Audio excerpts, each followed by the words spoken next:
particolare, è un momento di grande fibrillazione e vivacità per quanto riguarda gli investimenti in sanità.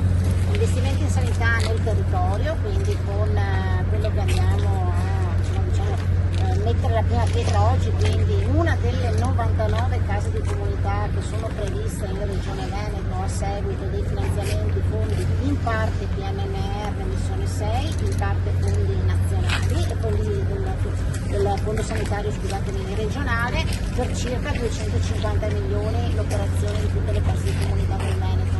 Non so quante ne sono previste in ULT 3? Abbiamo 9 sono previste in questa ULT rispetto alle 99 insomma, che sono previste in tutto il Veneto.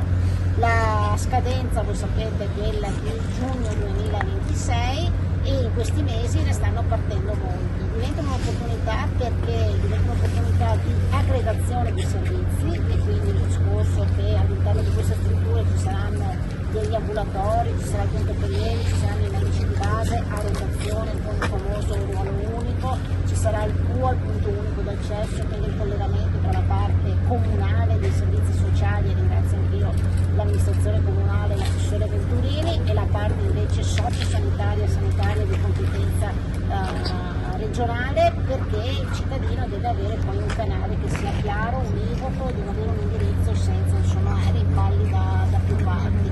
Una grande opportunità anche per quell'integrazione tra territorio e ospedale. Sappiamo che abbiamo una popolazione anziana, un invecchiamento della popolazione molto forte, un'aspettativa di vita però buona, questo comunque permette di vivere più a lungo ma anche in qualche acciacco, e quindi la presa in carico della cronicità, della non autosufficienza, insomma diventano molto molto importanti.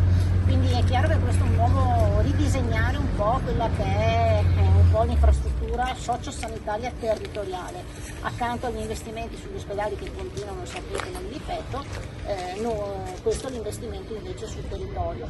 Il fronte che rimane un po' scoperto, però su cui si sta lavorando, è quello, chiaramente lo conoscete molto bene, del personale, quindi sicuramente dei problemi legati alla carenza del personale, sia medico ma anche in questo caso infermieristico, osseo, insomma le professioni sanitarie che dovranno popolare queste strutture, ma su cui insomma si sta lavorando sia a livello regionale ma anche a livello nazionale. È chiaro che è un percorso anche culturale diverso, questo lo dico perché a volte non lo diciamo, perché le case di comunità come queste dovrebbero essere case di comunità hub, in questo caso aperte H24, e dovrebbe essere il primo front office per il cittadino per non le emergenze gravi ma per tutto il resto. Questo dovrebbe in qualche modo andare anche a scravare insomma, situazioni di pronto soccorsi, di PS, insomma sappiamo di situazioni che oggi insomma, viviamo quotidianamente. Quindi c'è anche sicuramente un gran passaggio culturale da fare su cui insomma con gli attori, quindi i comuni, le amministrazioni comunali, le associazioni di volontariato, il terzo settore, insomma le direzioni strategiche, insomma tutta la parte, insomma i medici di base stiamo cercando di affrontare e di mettere a terra.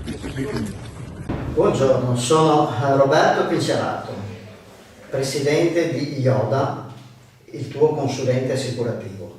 Siamo presenti in Mirano, Chioggia, Orbassano, Torino. Visita il nostro sito www.iodabroker.it.